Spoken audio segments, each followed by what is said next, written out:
Are we alone? This is a question that many of us have probably wondered before. I know I have.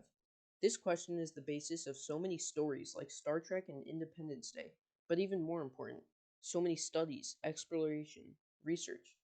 This is such an immense topic that I can barely even put it into words. Wouldn't it be so cool if we can live to find the answer to this ancient mystery?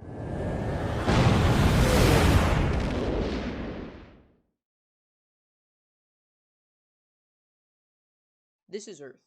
You may have been here a few times. So you might think you know a bit about it, or do you? Modern humans have existed for nearly 40,000 years on Earth. In those 40,000 years, humans have only discovered 5% of all our world's oceans. Granted, humans have scientifically and socially evolved, so the rate at which the oceans are discovered will exponentially increase. It is also estimated that 86% of species on Earth are still undiscovered.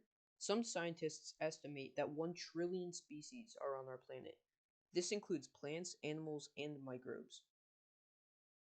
There are over 500 planetary systems similar to our own solar system in our galaxy, the Milky Way. Within each system, there are many planets. For instance, in our solar system, there are 8 planets, one of which has definite life, Earth. There are suspicions that alien life dwells within other planets in our own solar system, in fact. There is a strong evidence that Mars used to have an environment compatible for sustaining life, of at least microorganisms. Therefore, it is possible that there may be life within our own galaxy, the Milky Way. Consider the following. Remember, 86% of life on our own planet is still undiscovered, and we have explored much, much, much less of other planets than we have our own. It is crazy to think about. There have even been oceans discovered on other planets, not necessarily water based, however, still compatible for life. And we have only discovered 5% of our own oceans. But how would aliens live in lakes of methane? What a wonderful question, Siri, but I thought I was supposed to be the one asking you the questions, not vice versa. Anyways, we are not saying that aliens have to be intelligent species like ourselves. Who knows? There might be an alien that looks like an elephant but has 4,000 legs and is the size of a squirrel. My point is, they would have had to adapt to their environment, just like humans have had to adapt to ours, and earth, and water. When people think about aliens, they probably think of something like this.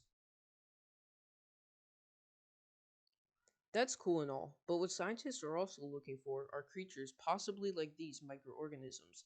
These living organisms may be made of similar chemical compounds to ourselves, however, they could be a lot different. For instance, if there is a creature that thrives in a methane lake, it would look a lot different, as well as act a lot different from creatures on our own planet. Even if there is life outside of Earth, how would we find it? Obviously, we would need some form of magnification to see into distant space. For this, we use a telescope.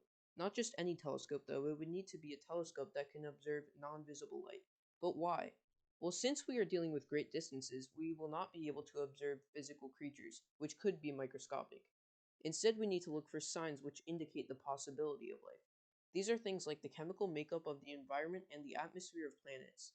In order to find out what the chemical makeup of a planet is, scientists use a method called spectroscopy. Spectroscopy is when scientists use the non visible light from a distant planet and their absorption spectrums to determine the chemical makeup.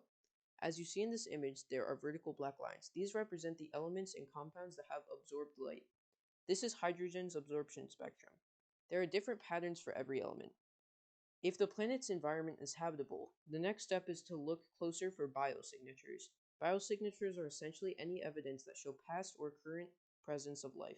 Something like a fossil or a footprint is an example of a biosignature. I am definitely no astrobiologist, but I do believe that there is life out there. Tell me what you guys think in the comments below. Thanks for watching.